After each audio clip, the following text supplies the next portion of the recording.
Hey everybody, it's Mr. Wagstaff. So today we're going to talk about Article 3. This is the third branch we're really going to talk about here, kind of finishing up these first three main branches. We're going to talk about the Judicial Branch.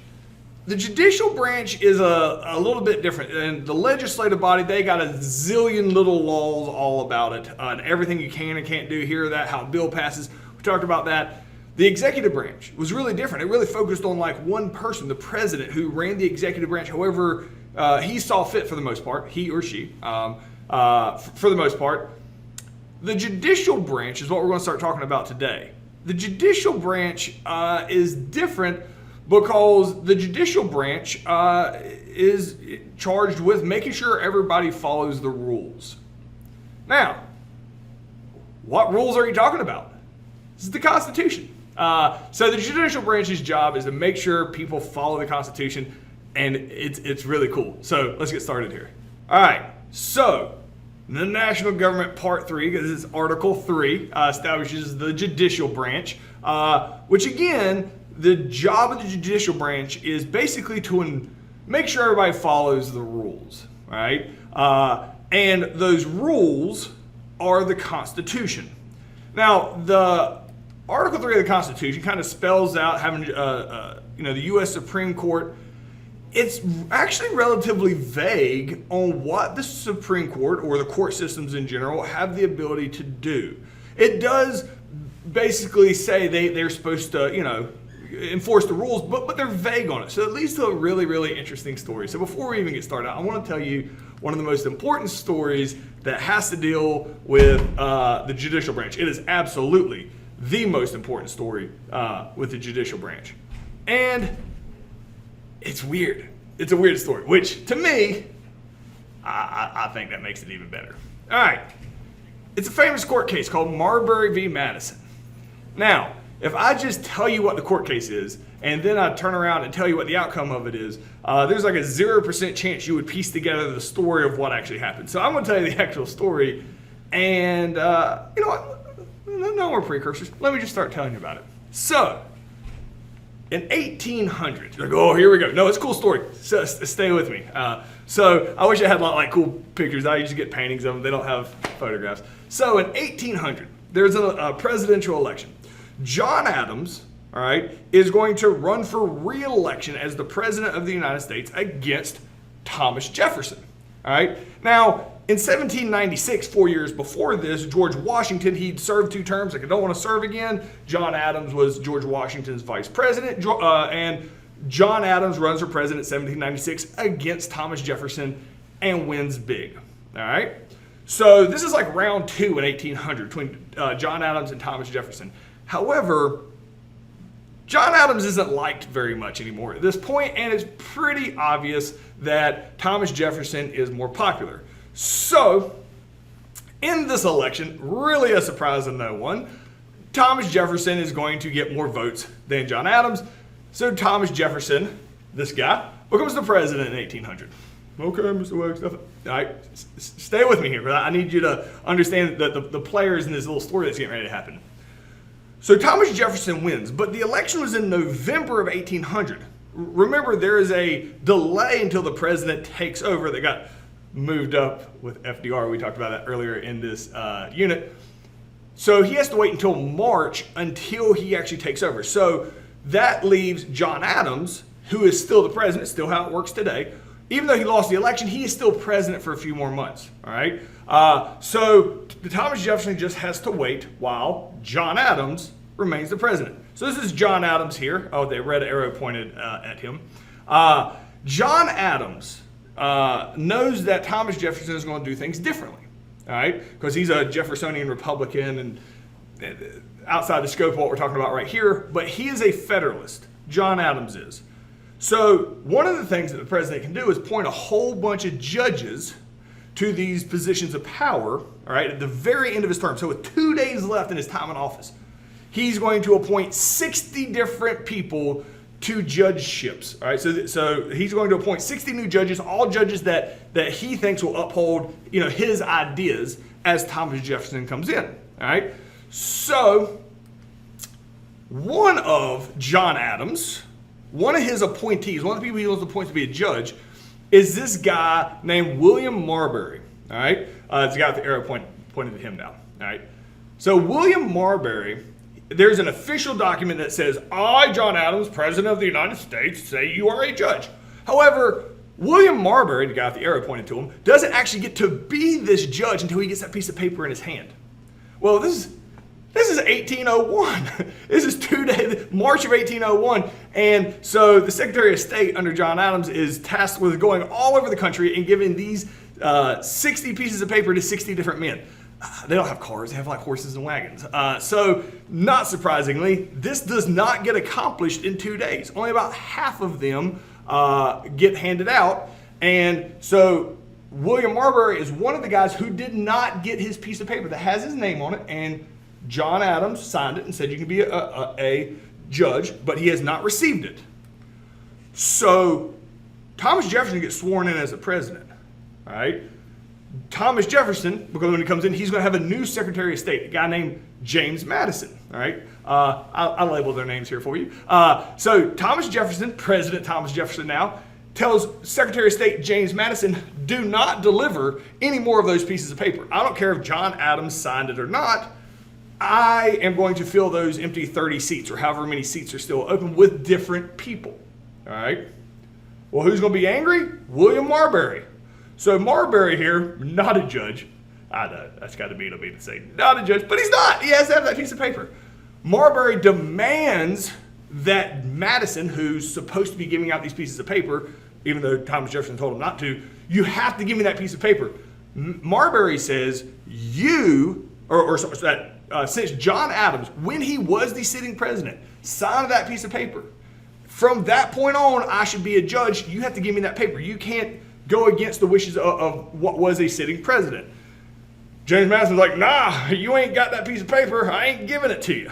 So Marbury is so angry about this, he files a lawsuit against Madison, saying Madison has to give me my paper. And it goes to the Supreme Court. Now, this seems like a little squabble, because it clearly is a little squabble. Like, this is, like, of all the crazy things that happen in American history, this seems really petty to be spending this much time on in, like, a survey class. This ends up being an astronomically important case. So the Supreme Court agrees to hear it. There's a guy who just came in. He's the Chief Justice now. He's the head of the Supreme Court. All right. They don't really have a clear-cut definition of what they can or can't do at the time. But John Marshall is in charge of the Supreme Court. So John Marshall's like, I'll hear this case. So everybody looks at this and they decide, what's John Marshall going to do? Is John Marshall going to say that this guy keeps his job or doesn't get his job or whatever? So John Marshall comes out. It's called the Marshall Court. This is kind of his first main thing that he does, and he's very. I mean, you can see him for like 34 years. He is the head of the Supreme Court. All right. This is his first main one. He says, you know what? Jefferson's right. Sorry, Marbury, you don't get your job. And Jefferson's like, fist pump, like, yes. All right. He's super excited about it. And I imagine like high-fiving in the background. It's never that exciting in the course. But here's the random one. This is just a little skirmish. John Marshall adds something else to this. And he's like, and from now on, the Supreme Court has the right to judicial review. Basically meaning, whenever there's a question over is a law justified under the Constitution, the Supreme Court gets the final decision on it. The Supreme Court, just like out of left field here, gives themselves a bunch of power. The reason I went through the whole random story about this guy losing his job, Marbury v. Madison, which leads to judicial review, which is all the power that the Supreme Court has. Like, they can decide like what's good and what's not. The reason that's important because I want you to realize, even if you look at the details, that came out of nowhere. Like, what? What? Like, did the Supreme Court just give themselves a bunch of power? Yes. That is typically really scary, because when people just start giving themselves power, we have checks and balances supposed to prevent this. But the Constitution is really vague on it. And when they gave themselves this power, I imagine everybody's like, wait, they did what? Well, I mean, it makes sense. I mean, we probably need somebody that can do that. Like, so even though this does seem like very much a power grab, it is something that's very necessary. And because of that, the Supreme Court is extremely powerful. And it's kind of, a job title they gave themselves, and everybody was cool with it. So Marbury v. Madison is incredibly important in American history because it basically allows the Supreme Court and our court systems to be the judges and the referees whenever laws and stuff get made. That they are a check and balance on everything. All right. So the question here is, why is Marbury v. Madison such an important court case in American history? So we just got done talking about that. Pause me, answer that in complete sentences, and we'll move on. All right.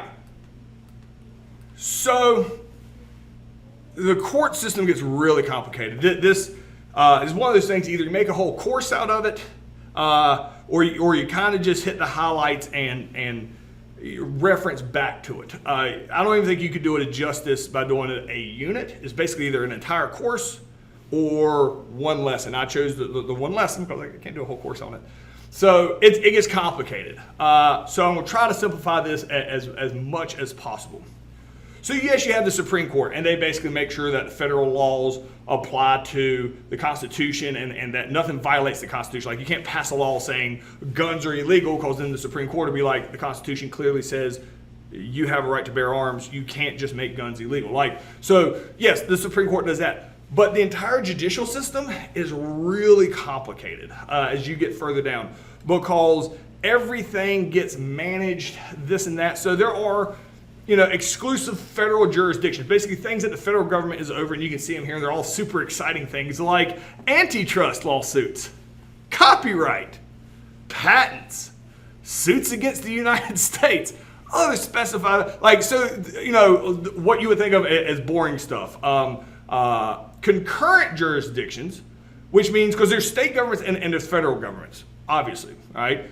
The reason it's necessary to have different jurisdictions is you don't want one court over everything. That gives them too much power, all right? You have state governments deal with state stuff, federal stuff deals with federal stuff, all right? So exclusive state jurisdiction, you're like, what? Like murder. If you murder somebody in a state, you're tried in a state court. If you go in 3 different states and murder 3 different people in 3 different states, I'm going really dark on this. I could have used any example, and I'm just going straight to murder. I've watched too much TV, I guess.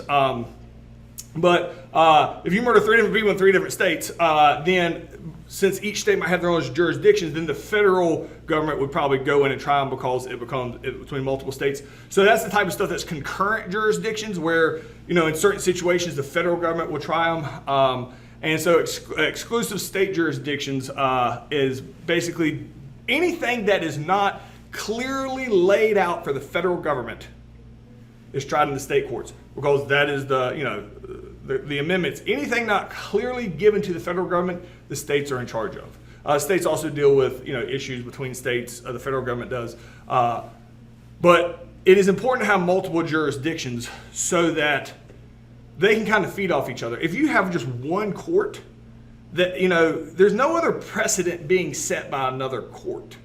It also gives them too much power, on top of they have to go one case after another. If you're having a parking ticket, treason, alien invasion, I don't know, one thing after another, you got to have different courts, and it gets complicated, to be fair. But yeah, the judicial branch is very complicated the further down you go. So we're mainly going to talk about the Supreme Court here, which is just the Supreme Court justices that basically decide if laws are constitutional or not. So the question is, why is it necessary for the court to have jurisdiction? Why do they have to have rules on who's in charge of things? Jurisdiction basically helps it remain fair and consistent. The whole codification of laws situation from more or less the beginning of time. So why can't one court try all the cases? And we talked about some of the downfalls to that. All right, so answer that in complete sentences. Pause me if you need to. We're going to move on. All right, so there's some other stuff very clearly enforced by the Supreme Court on all the courts. All right. One of the most important things that we have in our Constitution is the habeas corpus, the writ of habeas corpus. that you can't just arrest somebody and throw them in jail and not charge them with a crime. Now, I've seen enough, TV shows. They're like, oh, you can keep me for 24 hours till you have to charge me with a crime. But they can't just like put you in jail and be like, I'm pretty sure you did something. I don't know what it is, but we're just going to keep you here till we find out. That happened in other countries. We wanted to make sure in our Constitution that was not a thing that could happen. So there's a lot of rules preventing our court system from arresting people unfairly. Even if these guys walking around like clearly has committed a crime, you have to have proof for it. Our justice system is, in theory, designed, we would rather occasionally let somebody who is guilty go free than accidentally, occasionally imprison somebody or punish somebody that is innocent. So we really try to commit to that as much as possible as a society. So a bill of attainder, these are just random things. They shouldn't ever really happen in the United States because they are ingrained in our Constitution and our judicial system. Basically, you have to have a fair trial. Like you have to go through the due process of a trial and the stuff laid out in the Constitution before you can be punished. You can't just, punish somebody without a trial. So they are very clear with due process, bill of attainder. You can't punish a person without them having a trial, and there's a due process. It has to be fair. A lot of rules and regulations in the judicial branch. One of the cool things that they do is America wants to make sure we do not have ex post facto laws. All right, you're like ex post facto laws. What does that mean? All right. That would be like, say tomorrow, they make a law saying if you wear a shirt and tie to work, you go to prison for life, all right? And tomorrow I'm like, I'm gonna wear a t-shirt because I don't want to go to prison for life, all right? An ex post facto law, which is not allowed in America, means you can then go back in time and arrest somebody for something they did previously. Like, oh, Mr. Wagstaff, wore a shirt and tie the day before, arrest them. You are bound by the laws when they exist. So you can't like retroactively add it. So I feel a little picture in here. I guess it's supposed to be Moses looking at the Ten Commandments saying, these don't apply ex post facto, do they? Basically saying like as long as we don't break any of these rules, we're good from here on, right? Like you're not gonna get onto us for the past. So I want you to think about this and answer complete sentences. Why ex post facto laws would be very bad for American freedom? All right, so I want you to think about that. I want to see some thoughtful answers here. So pause this, pause me, answer those completely, and we'll move on. All right. So there's some other rules applied to the court systems and things that they can do. All right. The courts can actually give somebody immunity. Now, if you've watched court shows, you probably see this all the time. I think it happens all the time. It's not all the time. Immunity usually comes out when people snitch. Now, I use that term specifically here because I want to, I'm here to educate. Here, snitching is not being a tattletale. That is not what being a snitch is. Like, if I see somebody go, commit a crime, and I go call the police, I'm not a snitch. That is not, literally, that is not what the terminology is, right? You can think whatever you want about that, but that's not what the terminology. A snitch means if me and you both go rob a bank and we get away, and everybody's looking for us and nobody, knows who we are, and I go to the police and say, hey, if you give me immunity, I tell you who did it, as long as I don't get in trouble. All right?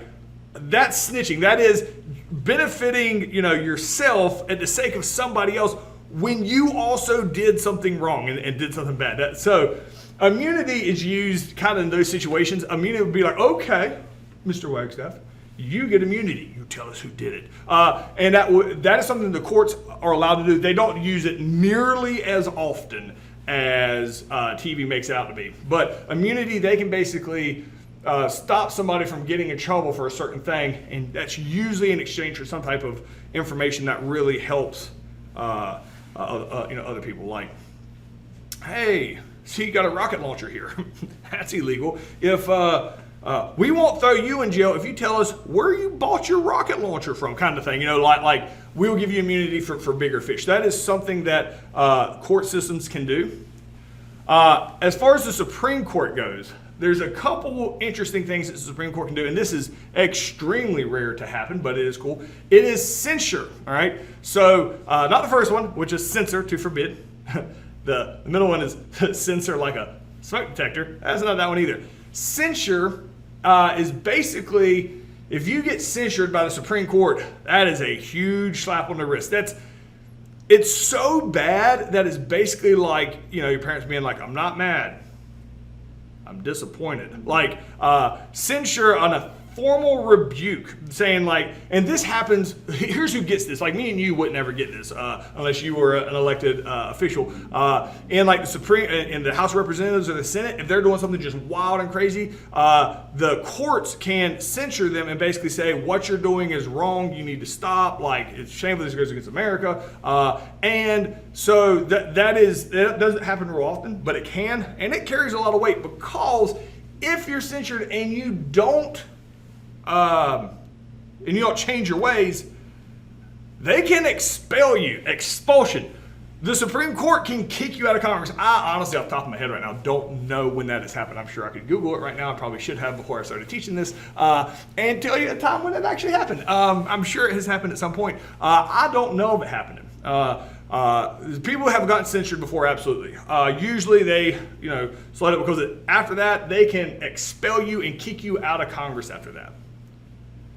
Now, one of the most important weird things about the Supreme Court that we have not talked about, this is them. There's 9 of them right now. All right. What started with 6 was John Marshall. He added a 7th because they needed an odd one, and they've added 2 over the time. So there's 9 Supreme Court justices. And this is something we didn't talk about with Article 2. When Article 1 and 2. Here's how a Supreme Court justice gets picked to be a judge on the Supreme Court. Say there's an opening, all right? The President of the United States is the one who nominates them. It's like, I think Bill should be a Supreme Court justice. Then Congress has to agree on it. And it is a wild dog and pony show when that happens. Like of them, everybody's finagling, because it is a huge deal to put a Supreme Court justice there. You know why? And you may know this already, you may not. Supreme Court justices serve for life. For life. You can't fire them. You can't get rid of them. Once they're there, they can do whatever they want to. Nothing you can do about it. It's the only thing in American politics that is like that. 100%, they can do whatever they want. They're not going to get fired. I'm sure you can go deep in the Bible, but generally speaking, you can't get fired. All right. I mean, if you turn out to be an axe murderer and stuff, I'm sure there's a hold. But you know what I'm saying? Like, you can't. It's never happened before. If you go in and whatever your salary is, if you go in on day 1 and quit your job on day 1 of being Supreme Court justice, you get your salary for the rest of your life, even if you work or not. That's part of it. And you're like, what? Sweet. Well, the reason that is, they don't want people to stay on the Supreme Court if they don't want to. He's like, we'll give you everything you want. Don't stay here if you don't want to. The only way you stop becoming a Supreme Court justice, literally, this is the 2 ways. Quit, die. That's it. All right. So they serve for life. That's like John Marshall. He served for 34 years. All right. So it is a huge ordeal to get nominated, and they are usually the cream of the crop, and they're fantastic. Now, that goes against like everything, like with Article 1, Article 2, like elections, people control, the people, and then all of a sudden it's like, can't touch these 9 people, they can do whatever they want. This done for a very specific reason. And they're the only ones that are like, all the other judges are elected, and just the Supreme Court are there forever. They want them to be there forever. They don't want them to worry about an election, public opinion. They're supposed to be super nerds. You go look at the Constitution, see what the Constitution says, and then make sure the laws that get passed fit the Constitution. If who cares if you make people mad? You're not going to lose an election. They can't fire you. Do the right thing. Your entire life depends on following the Constitution. So they don't want any outside pressure on the Supreme Court. Don't worry about your job. Don't worry about an election. Don't worry about money. Don't worry about anything else. Just focus on the law and making sure that any laws that get passed follow the rule book that is the Constitution. So the Supreme Court justices are the only ones that serve for life. And it's people generally are cool with that in that one specific instance. So the question is, why does Supreme Court justices serve for life? And why is this generally viewed as a good thing for this position only? All right, so answer that in complete sentences. When you're done, that's it for today. All right, hope you guys enjoyed it.